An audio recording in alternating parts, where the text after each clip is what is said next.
അപ്പം നമ്മൾ തുടങ്ങുന്നത് നോർമൽ സ്കൂളുകളിലൊക്കെ ഫസ്റ്റ് സ്റ്റാർട്ട് ചെയ്തേക്കുന്ന CBSEയുടെ ഇലക്ട്രിസിറ്റി എന്ന് പറഞ്ഞിരിക്കുന്ന ചാപ്റ്റർ ആയിരിക്കും. അപ്പോൾ ആദ്യമേ തന്നെ ഇന്നത്തെ ദിവസം നമ്മൾ ഇൻട്രോ ക്ലാസ് ആയിട്ടായിരിക്കും സ്റ്റാർട്ട് ചെയ്യുന്നത്. ബേസിക്കലി ഞാനൊരു ട്യൂട്ടറാണ്.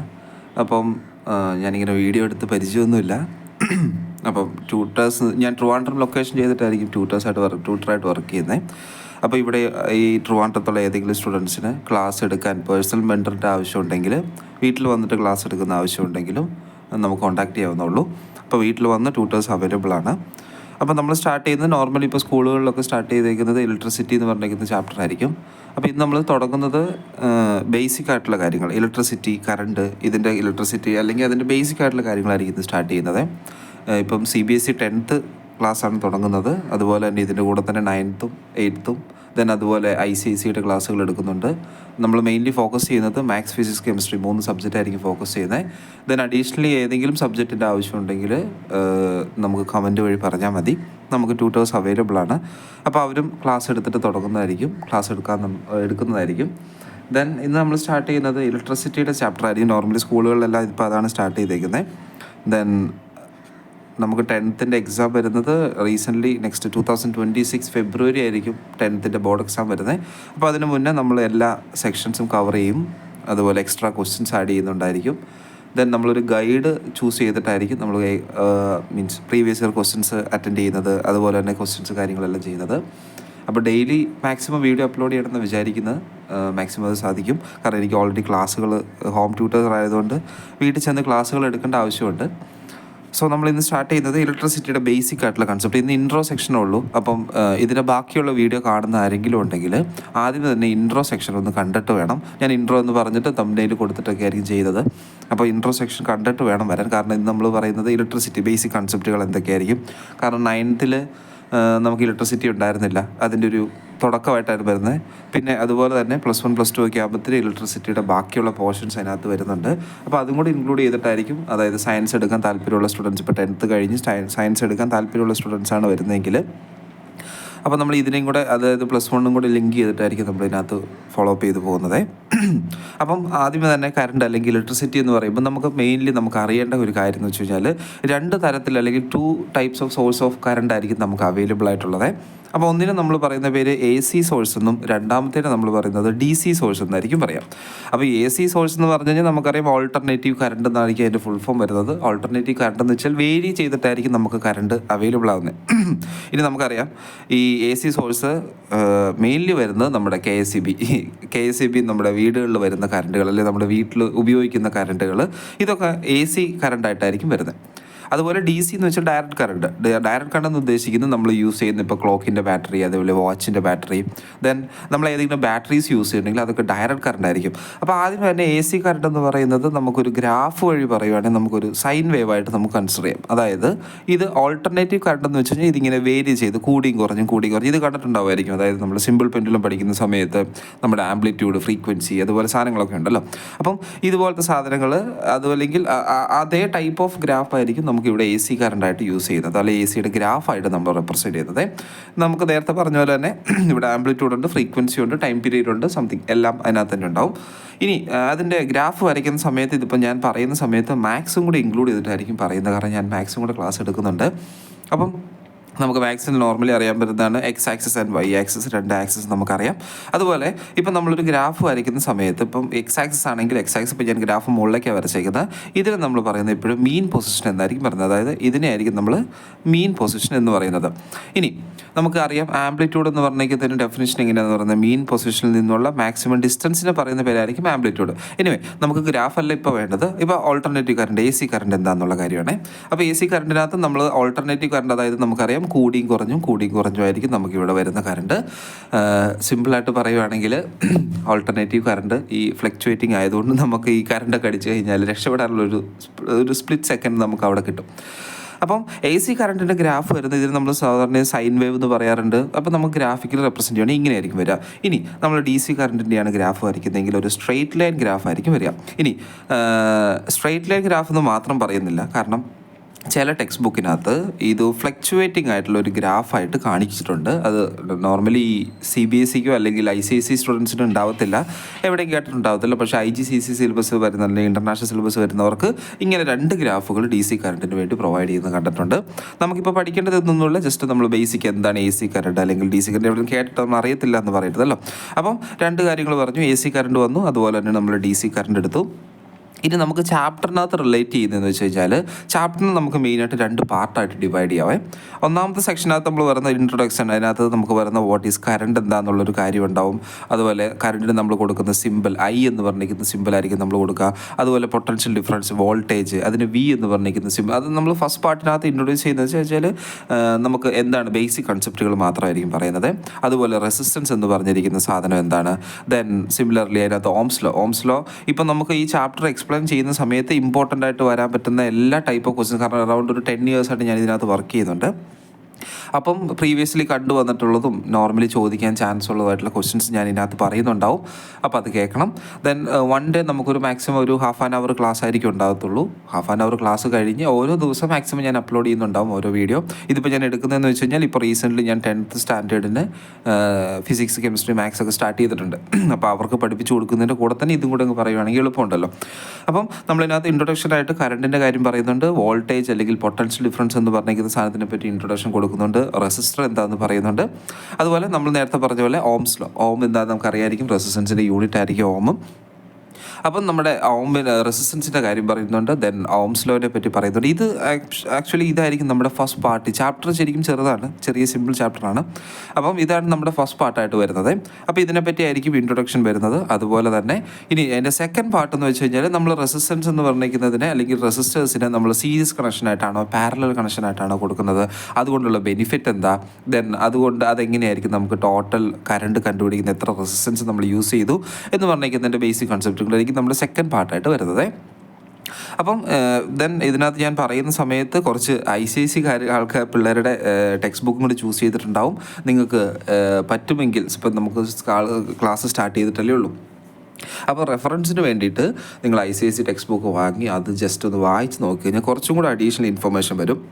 കാരണം നമുക്ക് ബേസിക്കലി അറിയാവുന്നൊരു കാര്യമാണ്, CBSE എന്ന് വെച്ചാൽ കഥ എഴുതുന്ന ആൾക്കാരാണ്, ടെക്സ്റ്റ് ബുക്ക് മൊത്തം കഥയായിരിക്കും എഴുതി വെച്ചിട്ടുണ്ടാവുക. അപ്പോൾ കുറേ കണ്ടൻറ്റ് കുറവായിരിക്കും. ഇനി ഇത് കമ്പയർ ചെയ്യുമ്പോൾ നിങ്ങൾ CBSEക്കാർ ഇങ്ങനെ വിചാരിക്കും കഥയാണല്ലോ എൻ്റെ കൊള്ളത്തില്ല എന്ന് വിചാരിക്കേണ്ട, അതിലും കഷ്ടമാണ് നമ്മുടെ സ്റ്റേറ്റ് സിലബസിനകത്ത്. അപ്പോൾ അവർ ചെറിയൊരു ബുക്കായിരിക്കും ഉണ്ടാകുന്നത്. ആ ചെറിയൊരു ബുക്കിനകത്ത് കുറച്ച് കാര്യങ്ങൾ കഥ പോലെ പറഞ്ഞു വെച്ചിട്ടുണ്ട്. അപ്പം നമുക്ക് ബെറ്റർ ഓപ്ഷൻ നമ്മൾ സ്റ്റേറ്റ് സിലബസ് പഠിക്കുവാണെങ്കിലും അതുപോലെ തന്നെ CBSE സിലബസ് പഠിക്കുവാണെങ്കിലും ICSE ടെക്സ്റ്റ് ബുക്ക് ജസ്റ്റ് ഒന്ന് റെഫർ ചെയ്യുന്നത് നല്ലതായിരിക്കും. എവിടെയെങ്കിലും സ്റ്റോറിലൊക്കെ അവൈലബിൾ ആയിരിക്കും, അല്ലെങ്കിൽ ഓൺലൈനായിട്ട് നമുക്ക് മേടിക്കാൻ പറ്റും. അത് ജസ്റ്റ് വായിച്ചിരുന്ന കുറച്ച് ഇൻഫർമേഷൻ കൂടെ കൂടുതലായിരിക്കും. ദെൻ ഇതിൻ്റെ സെക്കൻഡ് പാർട്ട് നമ്മൾ പറയുന്നതെന്ന് വെച്ച് കഴിഞ്ഞാൽ നമ്മുടെ റെസിസ്റ്റേഴ്സിനെ ഏതൊക്കെ രീതിയിലായിരിക്കും നമ്മൾ അറേഞ്ച് ചെയ്യുന്നത്, അതിന് നമ്മൾ സീരീസ് കണക്ഷൻ എന്ന് പറയുന്നുണ്ട്. അതുപോലെ തന്നെ പാരലൽ കണക്ഷനിൽ നമുക്ക് അറേഞ്ച് ചെയ്യാൻ പറ്റും. ഇത് തമ്മിലുള്ള വ്യത്യാസം എങ്ങനെയാണ്, ഇതിൻ്റെ ഔട്ട്പുട്ട് ലോഡ് എങ്ങനെയായിരിക്കും വരുന്നത്, എത്ര കറണ്ട് നമ്മൾ കൺസ്യൂം ചെയ്യും. അപ്പോൾ ക്വസ്റ്റ്യൻസിൻ്റെ പാറ്റേൺ വെച്ച് കഴിഞ്ഞാൽ ഞാൻ കണ്ടു വെച്ചിട്ടുള്ളത് ഫസ്റ്റത്തെ പാർട്ട് ചോദിക്കുന്നത് അല്ലെങ്കിൽ ചോദ്യം ചോദിക്കാൻ കുറച്ചും കൂടെ ചാൻസ് ഉള്ള ഒന്നാമത്തെ സെക്ഷൻ എന്ന് വെച്ച് കഴിഞ്ഞാൽ നമ്മുടെ ഓംസ് ലോയുടെ ഡെഫിനിഷൻ എന്തായാലും ചോദിച്ചിട്ടുണ്ടാവും. ഓംസ് ലോയുടെ ഡെഫിനിഷൻ ഉണ്ടാവും വിത്ത് നമ്മുടെ ഇക്വേഷനും കൂടെ ചൂസ് ചെയ്തിട്ടായിരിക്കും, അല്ലെങ്കിൽ ഇക്വേഷൻ വിത്ത് എക്സ്പ്ലനേഷൻ അറൗണ്ട് ഒരു 3 മാർക്കിനായിരിക്കും വരുന്നത്, അല്ലെങ്കിൽ 2 മാർക്ക് ഒരു 3 മാർക്ക് സംതിങ്. അപ്പോൾ അതിനകത്ത് ഓംസ് ലോയുടെ എക്സ്പ്ലനേഷൻ ഉണ്ടാവും, അല്ലെങ്കിൽ അതിൻ്റെ ഡെഫിനിഷൻ ചോദിച്ചിട്ടുണ്ടാവും. അത് ഒന്നാമത്തെ ചാൻസ് വന്നിട്ടുള്ള ക്വസ്റ്റ്യൻസ് ഇതൊക്കെയാണ്. ഒന്ന് ഓംസ് ലോയുടെ കാര്യങ്ങളുണ്ടാവും. രണ്ടാമത് ചോദിച്ചിട്ടുള്ളതെന്ന് വെച്ചാൽ ഇതുപോലെ നമ്മുടെ സീരീസ് കണക്ഷൻ അല്ലെങ്കിൽ പാരലൽ കണക്ഷൻ തന്നിട്ട് അതിനകത്ത് ടോട്ടൽ കറണ്ട് എത്രയാണ് ചൂസ് ചെയ്തിരിക്കുന്നത്, എത്ര കറണ്ട് വരുന്നുണ്ട്, എത്ര റെസിസ്റ്റൻസ്, ഔട്ട്പുട്ട് റെസിസ്റ്റൻസ് എന്ത്.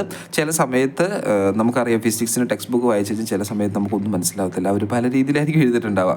അപ്പം ഇതിനകത്ത് ചിലപ്പം നമുക്ക് റെസിസ്റ്റർ R1 R2 എന്നായിരിക്കും നമ്മൾ സ്കൂളിൽ പഠിച്ചിട്ടുണ്ടാവുക. ചില സമയത്ത് അവർ ലോഡ് എന്ന് പറയാറുണ്ട്. രണ്ടാമത്തെ ക്വസ്റ്റ്യൻ കണ്ടിരിക്കുന്ന അതാണ്. ഇതിനകത്ത് ഡയറക്റ്റ് ക്വസ്റ്റ്യൻ ആയിരിക്കും. ചില സമയത്ത് നമുക്ക് ഈ സീരീസ് കണക്ഷനും പാരലൽ കണക്ഷനും ഡ്രോ ദ ഡയഗ്രാം എന്ന് പറഞ്ഞിട്ടും കണ്ടിട്ടുണ്ട്. അതായത് ഡയഗ്രാം നമ്മൾ വരച്ചിട്ട് അതിനകത്തുള്ള ടോട്ടൽ റെസിസ്റ്റൻസ് എത്രയാണെന്ന് കണ്ടുപിടിച്ച് സംതിങ് അങ്ങനത്തെ ക്വസ്റ്റ്യൻസ് ആയിരിക്കും പിന്നെ ഞാൻ കണ്ടിട്ടുള്ളത്. ദെൻ അപ്പോൾ നമ്മൾ ആദ്യം പറഞ്ഞത് ഓംസ് ലോയുടെ ഒരു ക്വസ്റ്റ്യൻസ് ഉണ്ടാവും, നമ്മുടെ റെസിസ്റ്റൻസിൻ്റെ ഒരു ക്വസ്റ്റ്യൻസ് ഉണ്ടാവും.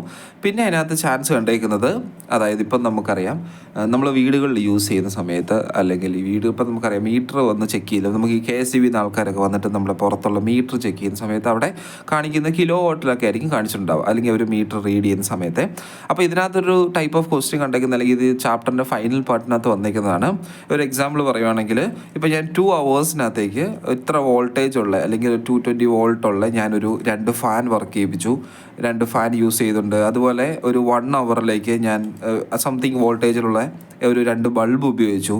ദെൻ അതുപോലെ 2-3 ഇൻസ്ട്രുമെൻസിൻ്റെ വാല്യൂ തന്നിട്ടുണ്ടാവും. വാല്യൂ തന്നിട്ട് ടോട്ടൽ കറണ്ട് നമ്മൾ എത്രയായിരിക്കും യൂസ് ചെയ്തിരിക്കുന്നത് എന്നൊരു ക്വസ്റ്റ്യൻ കൂടെ കണ്ടിട്ടുണ്ട്. ഇപ്പോൾ കാൽക്കുലേഷനായിട്ട്, അപ്പോൾ ഈ ചാപ്റ്ററിനകത്ത് കാൽക്കുലേഷൻ അല്ലെങ്കിൽ ന്യൂമറിക്കൽ ക്വസ്റ്റ്യൻസ് വരാൻ ചാൻസ് ഉള്ളൂ. നമ്മുടെ ഫസ്റ്റത്തെ ഇക്വേഷൻ നിങ്ങൾ കണ്ടിട്ടുണ്ടാവും, I=Q/T എന്ന് പറഞ്ഞിരിക്കുന്ന ഇക്വേഷൻ. ഈ ഇക്വേഷൻസ് മാക്സിമം ഞാനൊക്കെ പഠിക്കുന്ന കാലത്ത് ചെയ്തുകൊണ്ടിരുന്ന കാര്യമായിരുന്നു.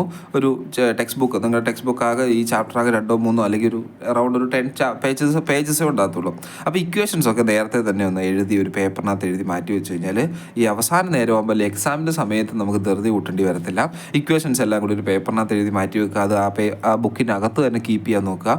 അതുപോലെ അപ്പോൾ ഇക്വേഷൻസ് എല്ലാം എഴുതി വെക്കുക. ഇത് നമുക്ക് ന്യൂമറിക്കൽസ് വരുന്ന I=Q/T ഇക്വേഷൻ ഉണ്ടാവും. അതുപോലെ തന്നെ നമ്മുടെ ഓംസ് ലോയുടെ ഇക്വേഷൻ ഉണ്ടാവും. പിന്നെ ന്യൂമറിക്കൽസ് ഇമ്പോർട്ടൻ്റ് ആയിട്ടുള്ള ന്യൂമറിക്കൽസ് വെച്ച് നമ്മുടെ സീരീസ് കണക്ഷനും പാരലൽ കണക്ഷനും തമ്മിലുള്ള ഇതിൻ്റെ ക്വസ്റ്റ്യൻസ് ആയിരിക്കും ഉണ്ടാകുന്നത്. പിന്നെ ലാസ്റ്റ് പോർഷനിലേക്ക് കണ്ടിരിക്കുന്ന H=I²RT എന്ന് പറഞ്ഞിരിക്കുന്നത് നമ്മുടെ ലാസ്റ്റത്തെ ഒരു ഹീറ്റിൻ്റെ ഒരു ഇക്വേഷനും കൂടെ ആയിരിക്കും ഉണ്ടാകുന്നത്. ഇനി ഇതായിരിക്കും നമ്മുടെ ഓവറോൾ ചാപ്റ്റർ വരുന്നത്. അതിനു മുന്നേ നമ്മൾ ഇന്ന് പറഞ്ഞ പോലെ തന്നെ ഇൻട്രൊഡക്ഷൻ, അല്ലെങ്കിൽ നമ്മൾ ഈ ചാപ്റ്റർ എന്താണെന്നൊരു ഐഡിയ കിട്ടാൻ വേണ്ടിയിട്ട്, അപ്പോൾ നമ്മൾ സ്റ്റാർട്ടിങ്ങിൽ പറഞ്ഞ ഏതായിരുന്നു, AC കണക്ഷനും അല്ലെങ്കിൽ AC എന്താ, DC എന്താ, 2 കറണ്ട് എന്താണെന്നുള്ള കാര്യമായിരുന്നു പറഞ്ഞത്. ഇനി വോൾട്ടേജ്, അല്ലെങ്കിൽ ഒരു വോൾട്ടേജ് പൊട്ടൻഷ്യൽ ഡിഫറൻസ് എന്ന് പറഞ്ഞിരിക്കുന്ന വേർഡ് കേട്ടിട്ടുണ്ടാവും. ഈ പൊട്ടൻഷ്യൽ ഡിഫറൻസ് എന്ന് പറഞ്ഞിരിക്കുന്ന വേർഡ് ആക്ച്വലി അതിനൊരു ഡെഫിനേഷൻ പറയുന്നത് ഇങ്ങനെയാണ്: ഒരു യൂണിറ്റ് പോസിറ്റീവ് ടെസ്റ്റ് ചാർജിനെ ഫ്രം ദ ഇൻഫിനിറ്റിയിൽ നിന്നും നമ്മുടെ അടുത്തേക്ക് കൊണ്ടുവരും. അപ്പോൾ നമുക്ക് പൊട്ടൻഷ്യൽ ഡിഫറൻസും നമുക്ക് വേണമെങ്കിൽ സെപ്പറേറ്റ് ചെയ്ത് പറയാൻ പറ്റും.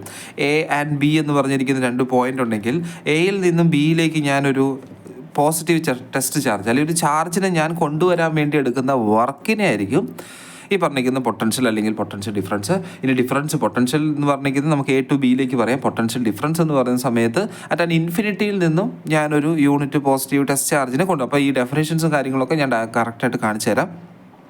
ഈ ടെക്സ്റ്റ് ബുക്കിനകത്ത്, നമ്മുടെ CBSE ടെക്സ്റ്റ് ബുക്കിനകത്ത് ഡെഫിനേഷൻ അത്ര പ്രോപ്പറായിട്ടല്ല കൊടുത്തേക്കുന്നത്. അതുകൊണ്ട് ഞാൻ പറഞ്ഞത് ICSE ടെക്സ്റ്റ് ബുക്ക് മേടിക്കാൻ പറ്റുമെങ്കിൽ അത് ഉപയോഗിക്കാൻ, അതിനകത്ത് അവർ കറക്റ്റായിട്ട് ഒരു ബോക്സിനകത്തൊക്കെ ആയിട്ടായിരിക്കും അറേഞ്ച് ചെയ്തിട്ടുണ്ട്. അപ്പോൾ അത് വായിച്ച് നമുക്ക് പെട്ടെന്ന് ക്യാച്ച് ചെയ്യാൻ പറ്റുന്നതാണ്. ടഫായിട്ടുള്ള സെക്ഷൻ അല്ല, അല്ലെങ്കിൽ വായിച്ചാൽ മനസ്സിലാവാത്ത ബുദ്ധിമുട്ടൊന്നുമില്ല. നിങ്ങൾക്ക് വേണ്ട ഭാഗങ്ങൾ മാത്രം നോക്കിയാൽ മതി. ദെൻ ഇതായിരിക്കും നമ്മുടെ വോൾട്ടേജ് എന്ന് പറഞ്ഞിരിക്കുന്നതിൻ്റെ ഫസ്റ്റത്തെ ഒരു കൺസെപ്റ്റ് പറഞ്ഞിരിക്കുന്നത്. അതുപോലെ തന്നെ നമുക്ക് കേട്ടിട്ടുള്ളൊരു സാധനമായിരിക്കും ഈ റെസിസ്റ്റൻസ് എന്താ, അല്ലെങ്കിൽ റെസിസ്റ്റേഴ്സ് എന്ന് പറഞ്ഞിരിക്കുന്ന സാധനം എന്താ. നമുക്കറിയാം കണ്ടക്ടിവിറ്റിയും ഇൻസുലേറ്റേഴ്സും കേട്ടിട്ടുണ്ടാവുമായിരിക്കും. കണ്ടക്ടേഴ്സ് എന്ന് വെച്ച് കഴിഞ്ഞാൽ കറണ്ടിനെ പാസ് ചെയ്യിപ്പിക്കുന്ന ആൾക്കാർ, അല്ലെങ്കിൽ ഫ്ലോ ഓഫ് കറണ്ടിനെ നമുക്ക് അലോ ചെയ്തിട്ടുണ്ടെങ്കിൽ അതിന് നമ്മൾ നോർമലി പറയുന്നതായിരിക്കും കണ്ടക്ടേഴ്സ് എന്ന് പറയുന്നത്. ഇൻസുലേറ്റേഴ്സ് അറിയാം കറണ്ട് പാസ് ചെയ്യിപ്പില്ല. ശരിക്കും കണ്ടക്ടേഴ്സ് എന്ന് പറയുന്നത് ഈ കറണ്ടിനകത്ത് മാത്രമായിട്ട് ഇരിക്കത്തില്ല. കാരണം ഇപ്പോൾ ഒരു മെറ്റൽ ഞാൻ ചൂസ് ചെയ്തു, മെറ്റൽ എന്ന് പറയുന്നത് കോപ്പർ ആയിക്കോട്ടെ, അല്ലെങ്കിൽ അലുമിനിയം ആയിക്കോട്ടെ, ഗോൾഡ് ആയിക്കോട്ടെ, അതുപോലെ തന്നെ ഇഷ്ടമുള്ള മെറ്റൽ നമുക്കറിയാം മെറ്റലിനകത്തൂടെ നോർമലി കറണ്ട് പാസ് ചെയ്യുന്നതായിരിക്കും. ഇനി ഈ പറഞ്ഞിരിക്കുന്ന ഓരോ മെറ്റലിനകത്തും കറണ്ട് പാസ് ചെയ്യുന്നുണ്ടെങ്കിലും കണ്ടക്ടിവിറ്റി എന്ന് പറയുന്നത് എന്തെങ്കിലും ഒരു സാധനത്തിനെ ഫ്ലോ ചെയ്യാൻ വേണ്ടി ഹെൽപ്പ് ചെയ്യുന്നു, അല്ലെങ്കിൽ ഫ്ലോ ചെയ്യാൻ വേണ്ടി അലോ ചെയ്യുന്നുണ്ടെങ്കിൽ അതിനെയാണ് കണ്ടക്ടേഴ്സ്. പക്ഷേ കറണ്ടിൻ്റെ കാര്യത്തിൽ മാത്രമല്ല നമുക്ക് കണ്ടക്ടേഴ്സ് പറയാൻ പറ്റുക. ഇപ്പോൾ ഒരു എക്സാമ്പിൾ പറയുകയാണെങ്കിൽ, ഇപ്പം നമുക്കറിയാം ഒരു കോപ്പറിൻ്റെ വയർ, സിമ്പിളായിട്ട് പറയുകയാണെങ്കിൽ നമ്മളിപ്പം ഒരു വിൻഡോയുടെ ഒരു ഗ്രില്ല്, അല്ലെങ്കിൽ വിൻഡോയുടെ ഗ്രില്ലിനകത്ത് അവർ ഏതെങ്കിലും ഒരു മെറ്റലായിരിക്കും ചൂസ് ചെയ്തിട്ടുണ്ടാവുക. അപ്പം ഇതിൻ്റെ കറണ്ടിനെ പാസ് ചെയ്ത് നമുക്കറിയാം അതിനകത്ത് കറണ്ട് കൊടുത്തു കഴിഞ്ഞാൽ ഉറപ്പായിട്ടും കറണ്ട് അപ്പുറം സൈഡിലേക്ക് വന്നിട്ടുണ്ടാവും. അപ്പോൾ കണ്ടക്ടേഴ്സിനകത്ത് കറണ്ട് മാത്രമായിട്ട് നമുക്ക് പറയാൻ പറ്റത്തില്ല. ഹീറ്റ് എന്ന് പറയുന്ന ഒരു എക്സാമ്പിൾ, ഞാനിപ്പോൾ ഒരു സ്പൂൺ എടുത്തിട്ട് ഇപ്പം തീക്കകത്ത് കൊണ്ട് വെച്ചു എന്നായിരിക്കാം, അല്ലെങ്കിൽ നമ്മുടെ അടുപ്പിലോ ഗ്യാസ് സ്റ്റൗവിലോ എവിടെയെങ്കിലും കൊണ്ട് വെച്ചു എന്നായിരിക്കാം. കുറച്ച് സമയം കഴിയുമ്പോഴത്തേന് എന്ത് പറ്റും, നമ്മുടെ കൈ ഓട്ടോമാറ്റിക്കലി ഹീറ്റ് ആവാൻ തുടങ്ങും. അതായത് എന്ത് പറ്റി, ഒരു എൻഡിൽ നിന്ന് മറ്റേ എൻഡിലേക്ക് അവിടെ ഹീറ്റിനെ നമ്മൾ ട്രാൻസ്ഫർ ചെയ്തു. അപ്പോൾ കണ്ടക്ടേഴ്സ് എന്ന് പറയുന്നത് കറണ്ടിൻ്റെ കേസുകളിൽ മാത്രമായിരിക്കില്ല. ഇപ്പോൾ ഹീറ്റാണ് നമ്മൾ അവിടെ ട്രാൻസ്ഫർ ചെയ്യുന്നുണ്ടെങ്കിൽ അപ്പോൾ എന്ത് പറയാൻ പറ്റും, ഹീറ്റിൻ്റെ കണ്ടക്ടേഴ്സ് എന്ന് നമുക്ക് പറയാൻ പറ്റും. ഇനി നമ്മൾ പറഞ്ഞ ഇൻസുലേറ്റേഴ്സ് എന്ന് വെച്ചാൽ എന്തായിരിക്കും, ഈ പറഞ്ഞിരിക്കുന്ന കറണ്ട് അല്ലെങ്കിൽ ഹീറ്റിനെ പാസ് ചെയ്യിപ്പിക്കാത്ത ആൾക്കാരെയായിരിക്കും നമ്മൾ ഇൻസുലേറ്റേഴ്സ് എന്ന് പറയുന്നത്. ഒരു എക്സാമ്പിൾ പറയുവാണെങ്കിൽ, ഇപ്പോൾ നമ്മൾ പറഞ്ഞു നമ്മൾ യൂസ് ചെയ്യുന്നത് കോപ്പർ ഉപയോഗിക്കാം, അല്ലെങ്കിൽ അലുമിനിയം ഉപയോഗിക്കാം, ഗോൾഡ് ഉപയോഗിക്കാം, സ്റ്റീൽ, അങ്ങനെ ഏത് മെറ്റൽ വേണമെങ്കിലും നമുക്ക് കറണ്ടിൻ്റെ കണ്ടക്ടിവിറ്റിക്ക് വേണ്ടി ഉപയോഗിക്കാം. ഇനി എങ്ങനെയായിരിക്കും നമ്മുടെ ഈ കണ്ടക്ടിവിറ്റി എന്ന് പറഞ്ഞിരിക്കുന്ന സാധനം നടക്കുന്നത്, അല്ലെങ്കിൽ എന്താണ് റെസിസ്റ്റൻസ് എന്ന് പറഞ്ഞിരിക്കുന്ന സാധനം? ഫോർ എക്സാമ്പിളിൽ ഞാൻ ഇത് എടുത്തിരിക്കുന്ന ഒരു മെറ്റലാണെന്ന് വിചാരിക്കാം. ഓക്കെ, ഞാനൊരു ചെറിയ മെറ്റൽ എടുത്തു. അതിനകത്ത് ഞാനൊക്കെ 10ൽ പഠിച്ചുകൊണ്ട സമയത്ത് എൻ്റെ ടീച്ചർ പറഞ്ഞൊരു കാര്യമാണ്, അതിനകത്ത് കുറേ മൊബൈൽ ഇലക്ട്രോൺസ് ഉണ്ടാവും. ഈ മൊബൈൽ ഇലക്ട്രോൺസ് ഉള്ളതുകൊണ്ടാണ് കറണ്ട് പാസ് ചെയ്യുന്നതെന്ന്. സത്യം പറഞ്ഞാൽ അന്ന് എനിക്കൊരു ഐഡിയ പോലും മനസ്സിലായി എന്താ ഈ മൊബൈൽ. കാരണം ആ കാലത്തൊന്നും മൊബൈൽ എന്ന് പറഞ്ഞ സാധനം പോലും ഇല്ല, മൊബൈൽ ഇറങ്ങിയിട്ടില്ലായിരുന്നു. അപ്പോൾ ഈ കാലത്താണ് ഈ മൊബൈൽ ഇലക്ട്രോൺസ് എന്ന് പറയുന്നത്. അപ്പോൾ ഞാൻ വിചാരിച്ചു എന്തോ മൊബൈലായിട്ടുള്ള എന്തോ സാധനം അതിനകത്തുണ്ട്, എനിക്കൊരു ഐഡിയ കിട്ടിയിട്ടുണ്ടായിരുന്നില്ല. ആക്ച്വലി എന്താണെന്ന് വെച്ച് കഴിഞ്ഞാൽ, ഇപ്പോൾ ഒരു മെറ്റൽ ഇങ്ങനെ ഇരിക്കുമെന്ന് വിചാരിക്കാം. ഈ ഇരിക്കുന്ന മെറ്റലിനകത്ത് പോസിറ്റീവായിട്ടുള്ള കുറേ പ്രോട്ടോൺസുകളും അതുപോലെ നെഗറ്റീവ് ചാർജുള്ള ഇലക്ട്രോൺസുകളും ഉണ്ടെന്നായിരിക്കും. ഞാൻ ഈ ഡോട്ടഡ് ആയിട്ട് റെപ്രസെൻറ്റ് ചെയ്തിരിക്കുന്ന നെഗറ്റീവ് ചാർജുള്ള ഇലക്ട്രോൺസിനെയാണ്. ഇനി ഞാനൊരു കറണ്ട് അപ്ലൈ ചെയ്യുന്നതിന് മുന്നേ, അല്ലെങ്കിൽ കറണ്ട് ഞാൻ കൊടുത്തിട്ടില്ല എന്ന് വിചാരിക്കുക. ഈ കറണ്ട് കൊടുത്തിട്ടില്ലെങ്കിൽ, അല്ലെങ്കിൽ നോർമൽ ഒരു മെറ്റൽ നമ്മുടെ കൈ കിട്ടി കഴിഞ്ഞാൽ ആ ഇലക്ട്രോൺസ് റാൻഡമായിട്ട് അതിനകത്ത് ഇങ്ങനെ മൂവ് ചെയ്തിട്ടിരിക്കും, എങ്ങോട്ടെങ്കിലുമൊക്കെ മൂവ് ചെയ്തുകൊണ്ടേ ഇരിക്കുമായിരിക്കും. ഈ പറഞ്ഞിരിക്കുന്ന മൂവ് ചെയ്യുന്ന വെറുതെ ഇരിക്കുന്ന ആ ഒരു ഇലക്ട്രോൺസില്ലേ, ഇതിന് നമ്മൾ പറയുന്ന പേരാണ് ഫ്രീ ഇലക്ട്രോൺസ്. പിന്നെ ഒരു കാര്യം കൂടെ പറയാം, ഈ ഫ്രീ ഇലക്ട്രോൺസ് ഉണ്ടെങ്കിൽ മാത്രമേ നമ്മുടെ കറണ്ടിൻ്റെ ഫ്ലോ പോസിബിളായിട്ട് വരത്തുള്ളൂ. അപ്പം ചില സമയത്ത് ഫ്ലോ ഓഫ് കറണ്ട് എന്ന് പറയുന്നതിന് നമുക്ക് ഫ്ലോ ഓഫ് ഇലക്ട്രോൺസിൻ്റെ ഫ്ലോ എന്നും കൂടെ നമുക്ക് പറയാൻ പറ്റും. അപ്പോൾ ഇലക്ട്രോൺസിൻ്റെ ഫ്ലോ ഉണ്ടെങ്കിൽ മാത്രമേ എന്ത് പറ്റത്തുള്ളൂ, നമ്മുടെ കറണ്ട് പാസ് ചെയ്യത്തുള്ളൂ. ഇനി ഈ പറഞ്ഞിരിക്കുന്ന ഇപ്പം നമ്മൾ പറഞ്ഞു ഒരു മെറ്റൽ എടുത്തു, ആ മെറ്റലിനകത്ത് പോസിറ്റീവായിട്ടുള്ള കുറേ പ്രോട്ടോൺസ് ഉണ്ട്. ഈ പ്രോട്ടോൺസിന് മാത്രം മൂവ്മെൻറ്റ് ഇല്ല കേട്ടോ, അത് അതുപോലെ തന്നെ ആയിരിക്കും നിൽക്കുന്നത്. ബട്ട് ഇതിനകത്തുള്ള ഇലക്ട്രോൺസ് എന്ന് പറയുന്നത് എന്തായിരിക്കും, ഒരു റാൻഡം മോഷനിലായിരിക്കും മൂവ് ചെയ്തുകൊണ്ടിരിക്കുന്നത്. ഇനി ശ്രദ്ധിക്കണം, നമ്മുടെ ടെക്സ്റ്റ് ബുക്കിനകത്ത് ഒരു പൊട്ടൻഷ്യൽ ഡിഫറൻസ് അപ്ലൈ ചെയ്തു എന്നുള്ള ഒരു വേർഡ് യൂസ് ചെയ്തു എന്ന് വിചാരിക്കാം. ഇപ്പോൾ പൊട്ടൻഷ്യൽ ഡിഫറൻസ് എന്നുള്ള വേർഡിൻ്റെ അർത്ഥം ഞാനൊരു ബാറ്ററി അവിടെ കണക്ട് ചെയ്തു, അല്ലെങ്കിൽ ഒരു സെല്ല് ഞാൻ അവിടെ കണക്ട് ചെയ്തു എന്നുള്ള കാര്യം. അപ്പോൾ കുറച്ചും കൂടെ കഴിയുമ്പോഴത്തേനും ടെക്സ്റ്റ് ബുക്കിനകത്ത് കൊടുക്കുന്ന പൊട്ടൻഷ്യൽ ഡിഫറൻസ് അപ്ലൈ ചെയ്തു, പൊട്ടൻഷ്യൽ ഡിഫറൻസ് എന്ന് 12 വോൾട്ട് പൊട്ടൻഷ്യൽ അപ്ലൈ ചെയ്തു എന്നുള്ള വേർഡ് കേട്ട് കഴിഞ്ഞാൽ അർത്ഥം ഇത്രേ ഉള്ളൂ, ഞാൻ എന്ത് ചെയ്തിട്ടുണ്ട്, ഒരു ബാറ്ററി ഞാൻ അവിടെ കണക്ട് ചെയ്തിട്ടുണ്ടെന്ന് അർത്ഥം. ഇനി ഞാൻ ഈ പറഞ്ഞ ഈ മെറ്റലിനകത്തേക്ക് ഞാൻ ഈ പറഞ്ഞ പോലെ ഒരു പൊട്ടൻഷ്യൽ ഡിഫറൻസ് അപ്ലൈ ചെയ്യുകയെന്ന് വിചാരിക്കാം. ഞാനിവിടെ പോസിറ്റീവായിട്ടുള്ള സെയിം ഫിഗർ തന്നെ ഒന്നും കൂടെ വരയ്ക്കുവാണേ. അതാ ഈ പോസിറ്റീവായിട്ടുള്ള പ്രോട്ടോൺസിനെ ഞാൻ അവിടെ പ്ലേസ് ചെയ്തു. ദെൻ ഞാൻ റാൻഡമായിട്ട് ഈ ഇലക്ട്രോൺസ്, അല്ലെങ്കിൽ നമ്മൾ നേരത്തെ പറഞ്ഞ പോലെ മൊബൈൽ ഇലക്ട്രോൺസ് ഇങ്ങനെ റാൻഡമായിട്ട് മൂവ് ചെയ്യുമല്ലേ, ഞാൻ ഇവിടെ ഒരു പൊട്ടൻഷ്യൽ ഡിഫറൻസ് അപ്ലൈ ചെയ്തു എന്ന് വിചാരിക്കാം. പൊട്ടൻഷ്യൽ ഡിഫറൻസ് അപ്ലൈ ചെയ്യുന്ന സമയത്ത് നമ്മുടെ റാൻഡമായിട്ട് മൂവ് ചെയ്തുകൊണ്ടിരുന്ന ഇലക്ട്രോൺസുകളെല്ലാം എന്ത് ചെയ്യും, ഒരു സെയിം ഡയറക്ഷനിലേക്ക് മൂവ് ചെയ്യാൻ തുടങ്ങും. ഇതുണ്ടോ, അതായത് നമുക്കറിയാം നെഗറ്റീവ് ചാർജുള്ള ആൾ ഉറപ്പായിട്ടും എന്തിനോട് അട്രാക്ട് ചെയ്യും, പോസിറ്റീവിനോടായിരിക്കും അട്രാക്ട് ചെയ്യുന്നത്. അതുപോലെ തന്നെ നമുക്ക് ഈ ഇലക്ട്രിസിറ്റി എന്ന് പറഞ്ഞിരിക്കുന്നത് നമുക്ക് വേണമെങ്കിൽ മാഗ്നറ്റിസം ചാപ്റ്ററുമായിട്ടും കുറച്ചും കൂടെ റിലേറ്റ് ചെയ്യാം കേട്ടോ. കാരണം പോസിറ്റീവിനെ അട്രാക്ട് ചെയ്യുന്ന ആളാരാ, നെഗറ്റീവ്. അതുപോലെ നമ്മുടെ നോർത്ത് പോൾ എന്ന് പറയുന്നത് സൗത്ത് പോൾ, കുറേ കാര്യത്തും കണക്ഷൻ ഉണ്ട്. ഇനി നമ്മൾ നേരത്തെ പറഞ്ഞ ഒരു പൊട്ടൻഷ്യൽ ഡിഫറൻസ് അപ്ലൈ ചെയ്യുന്നു എന്ന് പറയുക. പൊട്ടൻഷ്യൽ ഡിഫറൻസ് അപ്ലൈ ചെയ്യുന്ന സമയത്ത് റാൻഡമായിട്ട് മൂവ് ചെയ്തുകൊണ്ടിരുന്ന ഇലക്ട്രോൺസ് എല്ലാം ഒരു സെയിം ഡയറക്ഷനിലേക്ക് മൂവ് ചെയ്യാൻ തുടങ്ങും. ഇനി എങ്ങനെയാണ് ഈ റെസിസ്റ്റൻസ് എന്ന് പറഞ്ഞിരിക്കുന്ന സാധനം പോസിബിൾ ആവുന്നത് നോക്കിക്കേ. ഒരു എക്സാമ്പിൾ ഞാൻ പറയാം. ഇവിടെ ഇരിക്കുന്ന ഈ ഒരു ഇലക്ട്രോൺ ഇത് ഇവിടുന്ന് മൂവ് ചെയ്യണം. മൂവ് ചെയ്യുന്ന സമയത്ത് ഇപ്പോൾ എന്ത് പറ്റി, ഞാൻ ഒരു പൊട്ടൻഷ്യൽ ഡിഫറൻസ് ബാറ്ററി കണക്ട് ചെയ്യുന്ന സമയത്ത് അതിനൊരു കൈനറ്റിക് എനർജി കിട്ടിയിട്ടുണ്ടാവും. ഈ കൈനറ്റിക് എനർജിയുള്ള ഇലക്ട്രോൺസ് ഒരു സൈഡിൽ നിന്ന് മറ്റേ സൈഡിലേക്ക് മൂവ് ചെയ്തുകൊണ്ടിരിക്കുക. മൂവ് ചെയ്യുന്ന സമയത്ത് അവിടെ മാറ്റമൊന്നുമില്ലാതെ ഒരു അനക്കമില്ലാതെ നിൽക്കുന്ന ഒരു പോസിറ്റീവായിട്ടുള്ള പ്രോട്ടോൺ അവിടെയുണ്ട്. ഈ പ്രോട്ടോണിനെ പോയി സ്ട്രൈക്ക് ചെയ്യുമ്പോൾ എന്ത് പറ്റും, ഓട്ടോമാറ്റിക്കലി അതിൻ്റെ സ്പീഡ് കുറയും, അത് സ്ലോ ഡൗൺ ആവും. എന്നിട്ട് വീണ്ടും അത് കൈനറ്റിക് എനർജി അബ്സോർബ് ചെയ്തിട്ടായിരിക്കും നമ്മുടെ ഇതിലൂടെ വരുന്നത്. ഇപ്പോൾ ഒരു എക്സാമ്പിൾ പറയുകയാണെങ്കിൽ ഇതിലെ പാസ് ചെയ്ത് നമ്മുടെ ഔട്ടിലേക്ക് വരുന്നത്. അപ്പം റെസിസ്റ്റൻസ് എന്ന് പറഞ്ഞിരിക്കുന്നത് ഡിപ്പെൻഡ് ചെയ്യുന്നത്, ഇപ്പോൾ ഓരോ മെറ്റൽ ഈ പറഞ്ഞ പോലെ കോപ്പറിനായാലും അലുമിനിയത്തിനായാലും ഗോൾഡിനായാലും ഇവർക്കെല്ലാം റെസിസ്റ്റൻസ് വേരി ചെയ്യുന്നത് എങ്ങനെയാണെന്ന് വെച്ചാൽ, ഇപ്പോൾ ഞാനിപ്പം എനിക്ക് ഔട്ടിലേക്ക് വരാനുള്ളത് അറൗണ്ട് ഒരു 100 ഇലക്ട്രോൺസ് ആണ് എനിക്കിവിടെ ഔട്ടിൽ ഒരു സമയത്ത് വരേണ്ടിയിരുന്നത്. ബട്ട് എന്ത് സംഭവിച്ചു, കുറേ ആൾക്കാർ, ഒരു ഇലക്ട്രോൺ ആയിരിക്കില്ല ഇവിടെ ഉണ്ടാകുന്നത്, ഒരുപാട് ഇലക്ട്രോൺസ് എല്ലാം കൂടെ പോയി അതിനകത്ത് കുറേ ആൾക്കാർ എന്ത് പറ്റും, ഈ പോസിറ്റീവായിട്ട് സ്ട്രൈക്ക് ചെയ്യുന്നു, സ്ലോ ഡൗൺ ആവുന്നു, വീണ്ടും കൈനറ്റിക് എനർജി എടുക്കുന്നു, വീണ്ടും മൂവ് ചെയ്യുന്നു, ചിലപ്പോൾ വീണ്ടും പോയി ഹിറ്റ് ചെയ്യും, കൊളൈഡ് ചെയ്യും, വീണ്ടും സ്ലോ ഡൗൺ ആവും. അപ്പോൾ നമുക്ക് എന്ത് പറ്റി, 100 ഇലക്ട്രോൺസ് പുറത്ത് വരേണ്ട സമയത്ത് എന്ത് വന്നിട്ടുണ്ടാവും, ഒരു 15 ഇലക്ട്രോൺസോ അല്ലെങ്കിൽ 25 ഇലക്ട്രോൺസ് ആയിരിക്കും പുറത്തേക്ക് വരുന്നത്. അപ്പോൾ അതിനെ കണ്ടക്ടിവിറ്റി ഡിപ്പെൻഡ് ചെയ്തിട്ടായിരിക്കും നമ്മുടെ ഔട്ട്പുട്ടിലേക്കുള്ള ഇലക്ട്രോൺസിൻ്റെ എണ്ണം വരുന്നത്. ഈ ഔട്ട്പുട്ട്സിലേക്കുള്ള ഇലക്ട്രോൺസിൻ്റെ എണ്ണം ഡിപ്പെൻഡ് ചെയ്തിട്ടായിരിക്കും നമ്മൾ ഈ പറഞ്ഞിരിക്കുന്ന ഓരോ മെറ്റീരിയലിൻ്റെയും കണ്ടക്ടിവിറ്റി അല്ലെങ്കിൽ കറണ്ട് എന്തോരം പാസ് ചെയ്യുന്നുള്ള കാര്യത്തിന് ഡിപ്പെൻഡ് ചെയ്യുന്നത്. അപ്പം നോക്കിക്കേ, എന്ത് പറഞ്ഞേ, നമ്മൾ പോസിറ്റീവ് ബാറ്ററി കണക്ട് ചെയ്യുന്നു അല്ലെങ്കിൽ സെല്ല് കണക്ട് ചെയ്യുന്ന സമയത്ത് നമ്മുടെ ഇവിടെ ഫ്രീ മൊബൈലിൽ ഇലക്ട്രോൺസ് എന്ത് പറ്റി, ഒരു സൈഡിൽ നിന്ന് മറ്റൊരു സൈഡിലേക്ക് മൂവ് ചെയ്യുന്ന സമയത്ത് അവിടെ ഉണ്ടായിരുന്ന പ്രോട്ടോണുമായിട്ട് കൊളൈഡ് ചെയ്യുന്നു, അത് സ്ലോ ഡൗൺ ആവുന്നു, ചിലപ്പോൾ കുറച്ച്. അപ്പം ഒരു സെക്കൻഡിൽ നമുക്കിവിടെ പുറത്തേക്ക് വരുന്നത് 50 ഇലക്ട്രോൺസ് ആയിരിക്കും. ദെൻ അതുപോലെ അടുത്ത സെക്കൻഡിലും ആയിരിക്കും ഈ 50 ഇലക്ട്രോൺസ് വരുന്നത്. അപ്പം ഇനി ഒരു എക്സാമ്പിൾ പറയുകയാണെങ്കിൽ ഞാൻ നേരത്തെ പറഞ്ഞായിരുന്നു കോപ്പർ അല്ലെങ്കിൽ അലുമിനിയം, ഗോൾഡ് എന്നൊക്കെ പറഞ്ഞില്ലായിരുന്നോ? ഈ പറഞ്ഞിരിക്കുന്ന ഗോൾഡ് ഇതിൻ്റെയൊക്കെ എങ്ങനെയായിരിക്കും നമ്മുടെ ഈ പറഞ്ഞിരിക്കുന്ന കണ്ടക്ടിവിറ്റി എങ്ങനെയായിരിക്കും ഡിപ്പെൻഡ് ചെയ്യുന്നതെന്നുള്ള കാര്യമാണ്. അടുത്ത നമ്മൾ പറയുന്നത് വെച്ച് കഴിഞ്ഞാൽ ഓക്കെ. അപ്പം ഇനി അടുത്തത് നമ്മൾ പറയുന്നതെന്ന് വെച്ചാൽ എങ്ങനെയായിരിക്കും ഇതിൻ്റെ ഡിപ്പെൻഡ് ചെയ്യുന്നത്. നമ്മുടെ വീടുകളിലൊക്കെ നോർമലി ഉപയോഗിക്കുന്നത് കോപ്പറിൻ്റെ വയേഴ്സ് ആയിരിക്കും ഉപയോഗിച്ചിട്ടുണ്ടാവുക. പക്ഷേ നമ്മളറിയാം KSEBിൻ്റെ നമ്മുടെ പോസ്റ്റിനകത്ത് അല്ലെങ്കിൽ പോളിനകത്തൊക്കെ കണ്ടേക്കുന്നത് എന്തായിരിക്കും, അലുമിനിയം ആയിരിക്കും ഉപയോഗിച്ചിട്ടുണ്ട്. എന്തുകൊണ്ടായിരിക്കും ഇത് രണ്ടും വ്യത്യാസം വരാനുള്ള കാരണം അങ്ങനെയാണെങ്കിൽ നമുക്ക് ഈ പറഞ്ഞിരിക്കുന്ന KSEBക്കാർക്ക് മൊത്തം കോപ്പറിൻ്റെ വയർ യൂസ് ചെയ്താൽ പോരുന്നത്, എന്തുകൊണ്ട് അലുമിനിയം ഉപയോഗിച്ചേ? ഇതിനകത്തൊരു കാര്യം പറയുന്നത് എങ്ങനെയാണ്, ശരിക്കും പറഞ്ഞാൽ കോപ്പറിനേക്കാളും റെസിസ്റ്റിവിറ്റി കൂടുതലാണ് ആർക്ക്, നമ്മുടെ അലുമിനിയത്തിന്. അതുപോലെ തന്നെ വേറൊരാളും കൂടെ ഉണ്ട് ഇതിൻ്റെ കൂടെ, അപ്പോൾ അത് കുറച്ചും കൂടെ രസമാണ്. നമ്മുടെ ഗോൾഡ് എന്ന് പറയുന്നത്, ഗോൾഡിനാണ് കുറച്ചും കൂടെ കണ്ടക്ടിവിറ്റി കൂടുതൽ. കണ്ടക്ടിവിറ്റി എന്ന് വെച്ചാൽ ഈസി ആയിട്ട് ഇലക്ട്രോൺസിനെ പാസ് ചെയ്യിപ്പിക്കാൻ കുറച്ചും കൂടി ഈസിയർ ആയിട്ടുള്ള ആളാരാ, ഗോൾഡ് ആയിരിക്കും. എന്നാൽ പിന്നെ ഈ പറഞ്ഞിരിക്കുന്ന അലുമിനിയം മാറ്റി നമ്മുടെ വീടിനകത്തുള്ള കോപ്പറും മാറ്റി ഗോൾഡ് വെച്ചാൽ പോരായിരുന്നോ? അപ്പോൾ നിങ്ങൾക്ക് മനസ്സിലായിട്ടുണ്ടോ എന്തുകൊണ്ടായിരിക്കും നമ്മൾ ഗോൾഡ്, ഇപ്പം നമ്മൾ ഗോൾഡ് എടുത്ത് നമ്മുടെ ഇലക്ട്രിക് പോസ്റ്റിനകത്ത് കൊണ്ടുവച്ച് കഴിഞ്ഞാൽ പിറ്റേ ദിവസം ആകുമ്പോഴത്തേനും അവിടെ ഗോൾഡ് കാണത്തില്ല. കാരണം നമ്മളായതുകൊണ്ട് എന്ത് പറ്റി, ആ സാധനം എല്ലാം എടുത്തോണ്ട് പോകും. അപ്പോൾ നമുക്കറിയാം ഗോൾഡ് നമുക്കൊരിക്കലും പോസിബിൾ ആവത്തില്ല ഈ പോളിനകത്ത് വെക്കുന്നത്. ആ സമയത്ത് എന്തായാലും നമ്മൾ ഉപയോഗിച്ചിരിക്കുന്നത് അലുമിനിയം എന്ന് പറഞ്ഞിരിക്കുന്നതായിരിക്കും ഉപയോഗിക്കാം. പക്ഷേ ഞാൻ കേട്ടൊരു സ്റ്റോറി ഉണ്ടാട്ടെ, പണ്ടത്തെ കാലത്തൊക്കെ ഈ കിങ് ഒക്കെ ഇരിക്കുന്ന അല്ലെങ്കിൽ രാജാക്കന്മാരൊക്കെ ഇരിക്കുന്നത് അലുമിനിയത്തിൻ്റെ കസേരയിലും അതുപോലെ മന്ത്രിമാരൊക്കെ ഇരിക്കുന്നത് ഗോൾഡിൻ്റെ കസേരയിലൊക്കെ എന്ന് ഞാൻ പറയുന്നത് കേട്ടിട്ടുണ്ട്. അന്ന് അലുമിനിയത്തിനായിരുന്നു റേറ്റ് കൂടുതലുണ്ടായിരുന്നത് കമ്പാരിറ്റീവ്ലി നമ്മുടെ ഗോൾഡിനേക്കാളും. അപ്പം ഇപ്പോൾ കാലം മാറിയപ്പോഴത്തേനും ഗോൾഡ് വലുതായി, നമ്മുടെ അലുമിനിയം ചെറുതായി. അപ്പം അലുമിനിയം ഉപയോഗിക്കാനുള്ള റീസൺ എന്ന് വെച്ച് കഴിഞ്ഞാൽ കുറച്ചും കൂടെ കോസ്റ്റ് എഫക്റ്റീവാണ്, കുറച്ചും കൂടെ അവൈലബിലിറ്റി കൂടുതലാണ്.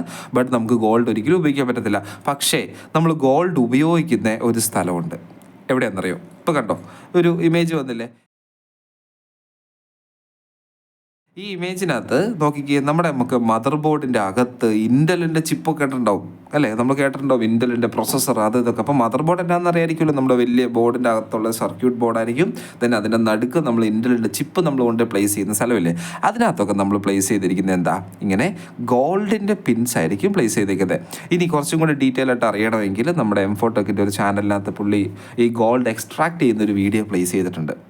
അപ്പോൾ അതൊന്ന് നോക്കി കഴിഞ്ഞാൽ മനസ്സിലും പുള്ളി കുറേ ഇത് കളക്ട് ചെയ്തിട്ട് നമുക്ക് ഇതിനകത്തുനിന്ന് ഗോൾഡ് എക്സ്ട്രാക്ട് ചെയ്ത് യൂസ് ചെയ്യും. പണ്ടത്തെ നമ്മൾ നോക്കിയുടെ ചെറിയ ഫോണില്ലായിരുന്നോ, അതിൻ്റെ കീപാഡിനകത്തും ഗോൾഡായിരുന്നു അവർ യൂസ് ചെയ്തിട്ടുണ്ടായിരുന്നത്. പിന്നെ ഈ കാലത്തൊന്നും ഇപ്പോൾ അത് ഉപയോഗിക്കാറില്ല. ഇപ്പം നമ്മൾ മെയിൻലി ഉപയോഗിക്കുന്നത് നമ്മുടെ ഈ പ്രോസസ്സർ കൊണ്ട് പ്ലേസ് ചെയ്യുക. കാരണം നമുക്കറിയാം ഈ പ്രോസസ്സർ എന്ന് വെച്ചാൽ കുറച്ചും കൂടെ ഫാസ്റ്റായിട്ടായിരിക്കണം വർക്ക് ചെയ്യേണ്ടത്. ഫാസ്റ്റായിട്ട് വർക്ക് ചെയ്യണമെങ്കിൽ എന്ത് ചെയ്യണം, അത്രമാത്രം കണ്ടക്ടിവിറ്റി അവിടെ ഉണ്ടാവണം.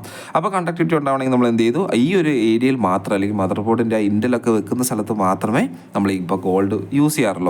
അപ്പം ഈ പറഞ്ഞിരിക്കുന്ന റെസിസ്റ്റൻസ് അല്ലെങ്കിൽ നമ്മുടെ ഗോൾഡ് യൂസ് ചെയ്തിരിക്കുന്ന സ്ഥലം ഇതാണ്. ഇപ്പോൾ ഗോൾഡ് നമ്മൾ എവിടെയൊക്കെ യൂസ് ചെയ്യുന്നത് മനസ്സിലായി, കണ്ടക്ടിവിറ്റി എന്താണെന്ന് മനസ്സിലായി, ഈ കറണ്ട് പാസ് ചെയ്യുന്നത്, ഈ റെസിസ്റ്റൻസ് എന്താണെന്ന് മനസ്സിലായി. ഇതായിരിക്കും നമ്മുടെ ഈ ചാപ്റ്ററിൻ്റെ ബേസിക് ആയിട്ടുള്ള കുറച്ച് കാര്യങ്ങളെന്ന് പറയുന്നത്. ഇനി നമുക്ക് അടുത്ത ദിവസം നെക്സ്റ്റ് വീഡിയോയ്ക്കകത്ത് നമ്മൾ ചാപ്റ്ററിനെ ഒരു സ്റ്റാർട്ടിങ് ആക്കാം. അപ്പോൾ നമുക്ക് ഇന്ന് ജസ്റ്റ് ഒന്ന് ബിഗിനും ചെയ്ത് വെച്ചേക്കാം. ഇത്ര ഉള്ള കാര്യം ഞാൻ പറഞ്ഞു നേരത്തെ കറണ്ടിൻ്റെ ഫ്ലോ എന്ന് പറഞ്ഞിരിക്കുന്നത് അല്ലെങ്കിൽ ഇലക്ട്രോൺസിൻ്റെ ഫ്ലോ ആണ് നമ്മുടെ കറണ്ട് എന്ന് പറഞ്ഞിട്ടുണ്ടല്ലോ. അപ്പം നമ്മൾ പറഞ്ഞു നമ്മുടെ ചാപ്റ്ററിൻ്റെ ഫസ്റ്റത്തെ ഇക്വേഷൻ I=Q/T എന്ന് പറഞ്ഞിരിക്കുന്ന സാധനം. ഇപ്പം നമുക്ക് നോക്കാം, വീടിനകത്ത് നമ്മൾ ഉപയോഗിക്കുന്ന ഒരു ഇൻസ്ട്രുമെൻറ്റ് എത്രമാത്രം കറണ്ട് യൂസ് ചെയ്തു നമ്മളെങ്ങനെ കണ്ടുപിടിക്കും, ഈ കറണ്ട് എത്ര യൂസ് ചെയ്തു നമ്മളെങ്ങനെ കണ്ടുപിടിക്കും എന്ന് പറയുന്നത്. നിങ്ങൾ ആലോചിച്ച് നോക്കിയേ, എത്ര ചാർജ് ഞാൻ അവിടെ യൂസ് ചെയ്തു, എത്ര ടൈമിലേക്കാണ് ഞാൻ ആ ഇൻസ്ട്രുമെൻറ്റ് യൂസ് ചെയ്തത്, ഇത് ഉപയോഗിച്ചിട്ടായിരിക്കുമല്ലോ നമുക്ക് പറയാൻ പറ്റുന്നത്. അപ്പോൾ എത്ര ചാർജ് നമ്മളവിടെ ഉപയോഗിച്ചു, എത്ര ടൈമിലേക്ക് ഉപയോഗിച്ചു, ഞാൻ ആ ഇൻസ്ട്രുമെൻറ്റിന് എന്ത് കണ്ടുപിടിച്ചു, എത്ര കറണ്ട് യൂസ് ചെയ്തു എന്ന് കണ്ടുപിടിച്ചു. ഇനി നമുക്കിതിനെ കുറച്ചും കൂടി ഡീറ്റെയിൽ ആയിട്ട് പറയുകയാണെങ്കിൽ ഈ Q എന്ന് പറഞ്ഞിരിക്കുന്നത് ഞാൻ പറഞ്ഞു ചാർജ്. അതിന് മുന്നേ ഞാൻ പറഞ്ഞായിരുന്നു എത്ര നമ്പർ ഓഫ് ഇലക്ട്രോൺസിൻ്റെ ഫ്ലോ ആണോ പോകുന്നത് അതിനായിരിക്കും നമ്മൾ പറഞ്ഞതെന്ന് പറഞ്ഞില്ലായിരുന്നോ കറണ്ടിൻ്റെ ഫ്ലോ എന്ന് പറഞ്ഞത്. നമുക്ക് ഈക്വേഷൻ വേണമെങ്കിൽ ഒന്നും കൂടെ എഴുതാം. NE/T എന്ന് പറഞ്ഞിട്ടുണ്ട്, അതായത് number of electrons divided by T. ചില നിങ്ങളുടെ ടെക്സ്റ്റ് ബുക്കിനകത്ത് ഇത് മാത്രം ഉണ്ടാവത്തുള്ളൂ, ബട്ട് വേറെ ടെക്സ്റ്റ് ബുക്കിനകത്ത് NE/T എന്ന് പറഞ്ഞിരിക്കുന്ന ഈ ഒരു ഇക്വേഷനും കൂടെ അവർ യൂസ് ചെയ്തിട്ടുണ്ട് കേട്ടോ. അപ്പോൾ നമ്പർ ഓഫ് ഇലക്ട്രോൺസ്, അപ്പോൾ ഒന്ന് ആലോചിച്ച് നോക്കിയേ, എത്ര കറണ്ട് ഉപയോഗിച്ചു എന്ന് പറയുന്നത് എങ്ങനെ. ഇപ്പോൾ ഞാൻ ഇങ്ങനെ ഒരു മെറ്റലുണ്ട്, ഞാൻ അവിടെ കറണ്ട് പാസ് ചെയ്യിപ്പിച്ചു എന്ന് വിചാരിക്കാം. അപ്പോൾ എത്ര നമ്പർ ഓഫ് ഇലക്ട്രോൺസ് അതിലൂടെ പാസ് ചെയ്തു പോയി, എത്ര ടൈമിലേക്ക് ഞാൻ ആ ഇൻസ്ട്രുമെൻറ്റ് വർക്ക് ചെയ്യിപ്പിച്ചു എന്നുള്ള കാര്യം. അപ്പോൾ ഇത്രയും ഇന്ന് പറയുന്നുള്ളൂ. അറൗണ്ട് ഒരു ഹാഫ് ആൻ അവർ നമുക്ക് മതി ഇൻട്രൊഡക്ഷൻ. ദെൻ ഡെയിലി ക്ലാസ്സുകൾ ഇങ്ങനെ ഒരു ഹാഫ് ആൻ അവർ മാത്രം ഉണ്ടാകത്തുള്ളൂ. അപ്പോൾ ഈ സമയത്ത് ഇപ്പോൾ ജൂൺ 2-ാം തീയതി സ്കൂൾ തുറന്ന സമയത്ത് ഡെയിലി ഇതൊന്ന് കണ്ടുകൊണ്ടിരിക്കുകയാണെങ്കിൽ ഫൈനൽ എക്സാം ആവുന്നതിന് മുന്നേ, അതായത് നമ്മുടെ ടാർഗറ്റ് എന്ന് വെച്ച് കഴിഞ്ഞാൽ ഈ വരുന്ന മോഡൽ എക്സാം, ഫസ്റ്റ് മോഡൽ ഒരു നവംബർ ഡിസംബർ ഒക്കെ ആകുമ്പോഴത്തേനും ഫസ്റ്റ് മോഡൽ എക്സാം വരും. അതിന് മുന്നേ നമുക്ക് ഫുൾ ചാപ്റ്റേഴ്സ്, അതായത് ഞാനിപ്പോൾ ഫിസിക്സ് എടുക്കുന്നുണ്ടാവും, അതുപോലെ ഞാൻ വേറൊരു പ്ലേലിസ്റ്റിനകത്ത് തന്നെ മാത്സ് കൊടുക്കുന്നുണ്ടാവും, ഫിസിക്സ് കെമിസ്ട്രി എല്ലാം സെപ്പറേറ്റ് ആയിട്ട് തന്നെയായിരിക്കും കൊടുക്കുന്നത്. അപ്പം ഈ ഒരു നവംബർ ആകുമ്പോഴത്തേനും നമുക്ക് പോർഷൻസ് എല്ലാം കവറപ്പ് ചെയ്യണം, മാക്സിമം ചെയ്യാൻ പറ്റുന്ന പ്രോബ്ലംസ് ചെയ്യണം. ഇനി ഈ വീഡിയോ നിങ്ങൾക്ക് റിവൈസ് ചെയ്തിട്ട് കാണാം. അപ്പോൾ ഈ വീഡിയോ ഇൻട്രൊഡക്ഷൻ സെക്ഷനില്ല, ജസ്റ്റ് ഒന്ന് കേട്ടിരുന്നാൽ മാത്രം മതി, ഇതിനകത്തൊന്നും പഠിക്കാനൊന്നുമില്ല, ഞാൻ ഇൻട്രോ മാത്രമേ പറഞ്ഞിട്ടുള്ളൂ. നാളെ തൊട്ട് തുടങ്ങുന്ന അല്ലെങ്കിൽ നെക്സ്റ്റ് വീഡിയോ മുതൽ നമ്മൾ ഓരോ ക്വസ്റ്റ്യൻസും അതിൻ്റെ കൂടെ തന്നെ ഫോളോ അപ്പ് ചെയ്യുന്നുണ്ടാവും, ക്വസ്റ്റ്യൻസും കൂടെ ആഡ് ചെയ്യുന്നുണ്ട്. പ്രീവിയസ് ഇയർ ക്വസ്റ്റ്യൻസ് കണ്ടിട്ടുള്ളതും വന്നതൊക്കെ നമുക്ക് അതിനകത്ത് ചെയ്യാം. ഏറ്റവും ചാപ്റ്ററിൻ്റെ അവസാനം ആകുമ്പോഴത്തേനും നമുക്ക് കുറച്ചധികം ക്വസ്റ്റ്യൻസ് കൂടി, അപ്പോൾ ചാപ്റ്റർ ചെയ്യുന്ന, ഞാൻ പഠിപ്പിക്കുന്ന സമയത്ത് ഞാൻ ചെയ്യുന്നൊരു കൺസെപ്റ്റ് ഇങ്ങനെ വെച്ചാൽ ആദ്യമേ ചാപ്റ്ററിനെ പറ്റി ഒരു ഇൻട്രൊഡക്ഷൻ കൊടുക്കും. അതിനുശേഷം ചാപ്റ്ററിനകത്ത് ഓരോ ക്വസ്റ്റ്യൻസും എക്സാമ്പിൾസും അതുപോലെ ചെയ്തിട്ടുണ്ടാവും. ദെൻ ഫൈനൽ നമുക്ക് പുറത്തുനിന്ന് ചെയ്യുമ്പോൾ, അപ്പോൾ ഓരോ ചാപ്റ്റർ പഠിച്ചതിന് ശേഷം ആ ചാപ്റ്റർ തീരുന്ന പാടെ തന്നെ നമ്മൾ എന്ത് ചെയ്യും, ക്വസ്റ്റ്യൻസ് ചെയ്യും. അല്ലെങ്കിൽ പിന്നെ നാളെ നീളെ എന്ന് പറഞ്ഞ് നീണ്ടു പോകത്തുള്ളൂ. അപ്പം അവസാനം ചെയ്യാം, പഠിച്ചു തീർന്നിട്ട് പിന്നെ ചെയ്യാം, പിന്നെ നോക്കാം, അതൊന്നും നോക്കിയിട്ട് കാര്യമില്ല. നിങ്ങൾ എല്ലാ ദിവസവും ഒരു ഹാഫ് ആൻ അവർ സ്പെൻഡ് ചെയ്യും. അപ്പോൾ ഒരു ചെറിയൊരു പോർഷനായിട്ട് തീർന്നു 2-3 ക്വസ്റ്റ്യൻസ് ഉണ്ടാവും. മാക്സിമം ഞാൻ ചെയ്യുന്ന ക്വസ്റ്റ്യൻസുകൾ എവിടെയെങ്കിലും നോട്ട് ചെയ്ത് വെക്കുവാണെങ്കിൽ എളുപ്പമുണ്ടാകും. ഞാൻ ക്വസ്റ്റ്യൻസ് എല്ലാം എഴുതുമ്പോൾ ക്ലാരിറ്റി കുറവായിരിക്കും. അപ്പോൾ ഞാനൊരു സ്ക്രീനിൽ തന്നെ കാണിച്ചേക്കാം. അപ്പോൾ അങ്ങനെ ഒരു ഇഷ്യൂ ഒന്നും വരത്തില്ല. അപ്പോൾ ക്വസ്റ്റ്യൻസ് അവിടെ ഉണ്ടാവും. ദെൻ ഒരു ഗൈഡ് ഞാൻ ചൂസ് ചെയ്തിട്ടുണ്ട്. അപ്പോൾ ആ ഗൈഡിനകത്ത് അത്യാവശ്യം നല്ലപോലെ ഒരു എക്സ്പ്ലനേഷൻ തന്നിട്ടുണ്ട്. അപ്പം ഇന്നത്തെ ദിവസത്തേക്ക് നമുക്കിത് മതി, ഇൻട്രൊഡക്ഷനാണ്. അപ്പോൾ ഈ വീഡിയോ കാണുന്ന ആൾക്കാരുണ്ടെങ്കിൽ, അല്ലെങ്കിൽ ആദ്യം ഇൻട്രോ എന്തെങ്കിലും കേൾക്കണമെങ്കിലോ കൂടുതൽ കാര്യങ്ങളൊക്കെ അറിയണമെങ്കിൽ ഇതിനകത്ത് വന്ന് പറഞ്ഞാൽ മതി. ഇതായിരിക്കും നമ്മുടെ ഫസ്റ്റത്തെ ക്ലാസ് കേട്ടോ. അപ്പോൾ അടുത്ത ദിവസം തൊട്ട് നമ്മൾ ബാക്കിയുള്ള ചാപ്റ്റർ സ്റ്റാർട്ട് ചെയ്യുന്നതായിരിക്കും. ഫസ്റ്റത്തെ ഇക്വേഷൻ മാത്രം ഞാൻ ഒന്ന് പറഞ്ഞു എന്നുള്ളൂ. I=Q/T എന്ന് പറഞ്ഞിരിക്കുന്ന ഇക്വേഷൻ ഉണ്ടായിരുന്നു. നമ്പർ ഓഫ് ഇലക്ട്രോൺസ് ട്രാവൽ ചെയ്യുന്നു ഡിവൈഡ് ബൈ എത്ര ടൈമിലേക്ക് ഞാൻ ഈ പറഞ്ഞിരിക്കുന്ന കറണ്ട് ഞാൻ ഉപയോഗിച്ചു. അപ്പോൾ നമുക്ക് ടോട്ടൽ എമൗണ്ട് ഓഫ് കറണ്ട്. അപ്പോൾ നാളെ തൊട്ട് നമ്മൾ സ്റ്റാർട്ട് ചെയ്യുന്നത് ഇതേ ഇക്വേഷൻ തന്നെയായിരിക്കും സ്റ്റാർട്ട് ചെയ്യുന്നത്. ഇതിനകത്ത് നമ്മുടെ യൂണിറ്റ് പറയും. യൂണിറ്റ് ചോദിക്കുമ്പോൾ എങ്ങനെയായിരിക്കും ആൻസർ കൊടുക്കേണ്ടത്, ഈ രീതിയിൽ എല്ലാത്തിനും കൂടുതൽ ഡീറ്റെയിൽസ് ഞാൻ തരാം. അപ്പം ഇന്നത്തെ ക്ലാസ് കഴിഞ്ഞു. അപ്പോൾ ഇത് ഇൻട്രോ ആയിരുന്നു. നാളെ തൊട്ട് നമുക്ക് ബാക്കിയുള്ള ക്ലാസ്സുകൾ ഫോളോ അപ്പ് ചെയ്യാം.